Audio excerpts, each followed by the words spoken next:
In recent chapters, we saw the introduction of Erza with the enchanted swords that had Natsu and Gray's magic in it. Not very distant from like her old Belsarion sword, where it's a dragon slaying enchanted blade, and it has it pretty much is like a lightsaber with dragon slaying magic. Back when lightsabers were still cool before Disney, but now she has the really cool new Natsu and Gray enchanted swords, and I wanted to go over the thing about that I really like, the way that it kind of like speaks to her story and her character. And I'll try and keep it pretty brief. I don't want to ramble too much on this. And if you know my channel enough, you've been to my streams, you know that I can easily ramble on for long distances. But we know that Erza, after the state of her, and everything with Jalal and the Tower of Heaven, she closed herself off in a lot of ways. Her armor was a representation of her shielding her heart from letting people get too close to her, letting people get, just too close to her real emotions. She always was that very strong, stoic, kind of powerful, courageous woman. And we saw, like, when Lucy, when she knows her very briefly, but she was still friends with her. Juvia didn't really know her. They saw her as a cry. It was more of that, like, oh no, she's crying. Well, what do we do? Is she okay? With Gray was... It was weird to him. It wasn't just like, oh crap, is she hurt? It was also just like it's weird to see her cry. And we saw Natsu didn't like it either. To them, it wasn't just, you hurt my friend. It was weird to them just to see her in such a state they just aren't used to it all.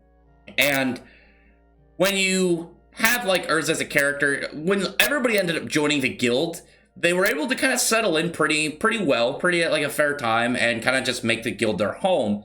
Whereas Erza, like even years down the line, she still was shut off in a lot of ways from other people. We know that from the fact that she, as the whole aspect of her armor being like a shield from her heart, and not letting a lot of her more soft side be shown. And I just really like the way that was kind of all there. And then like when we saw with Azuma, I think the Azuma fight is a really good, I love the action of that fight, but also just the emotional weight that it was kind of like put on Erza, because when she first started, it was more like, I'm fighting for my guild, I'm fighting to protect everybody.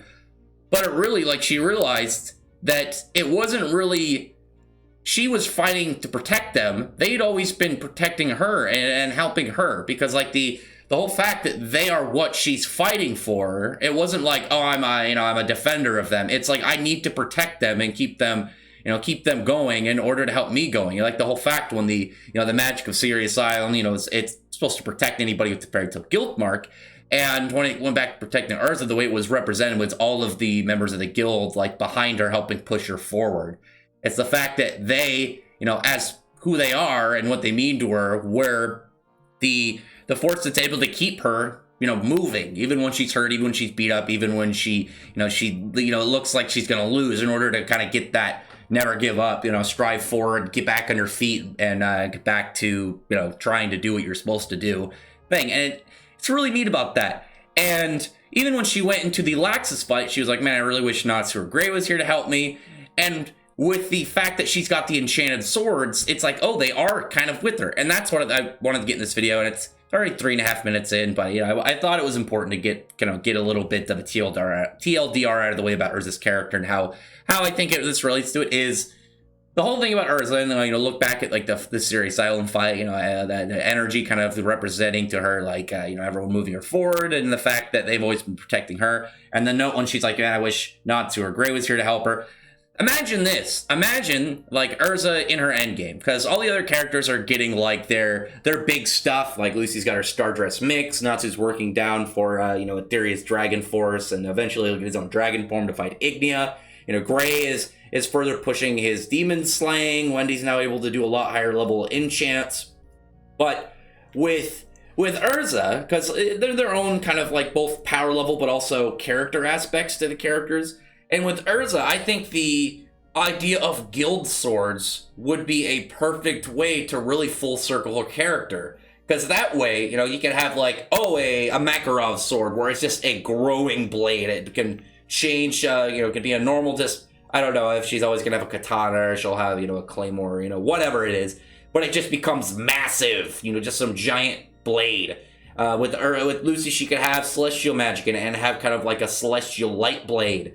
You could have something like Warren, where maybe she can read the thoughts of her opponent, or maybe a Mirror Jane blade where it has like demonic powers into it, or anything along those lines that you can think about. Just anybody in the guild, whatever their magic is imbued to a blade with Erza. Because not only would you be able to have like Erza, like, oh cool, she's got all these new powerful swords, but also it would always be like somebody in the guild is fighting alongside her, which when we know, with Erza, that would really, say a lot about her character instead of just being like, oh, that's kind of cool.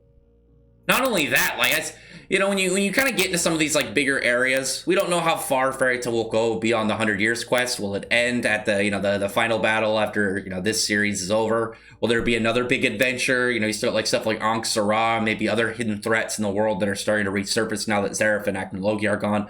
We don't know. But when you think about kind of like what characters are gonna be like in the very end, I really love the idea, because it would be such a full circle. Is you have Erza in her Heaven's Wheel armor, her whole Tenrine armor, and she's got, the suit that first armor set we ever saw of Erza put on back in the whole Lullaby arc. And instead of just being like, the normal sword she has, or just being like a big array of, just lots of unnamed swords, we don't know what their powers are, they're just cool, like, when we saw when she was going to flex on Evergreen back in the Fighting Festival. Instead, what if it was all swords that had magic of people in the guild? Because then it would be like her ultimate attack is in a way like everybody with her. And I think that would just be, it would be such a nice kind of like poetic way to really tie off Erza's character, near the end. I'm really hoping that Mishima and Ueda are thinking about that. And it's not just like, let's give Erza, a cool fire and ice sword. They have a plan that, this is where she's kind of going to be moving, forward for her, both again as like as her power level position as they, scale up with bigger threats, but also as just like, her story when it comes to an end. But other than that, comment below, tell me your thoughts are about this theory, your thoughts about this idea, and I'd really appreciate if you would check out my other videos. And then, other than that, again, I'd also really appreciate if you thumbs up the video for the like button and the subscribe button, and check out my other videos. But other than that, I appreciate everyone who's already subscribed. I thank you all for listening. Bye.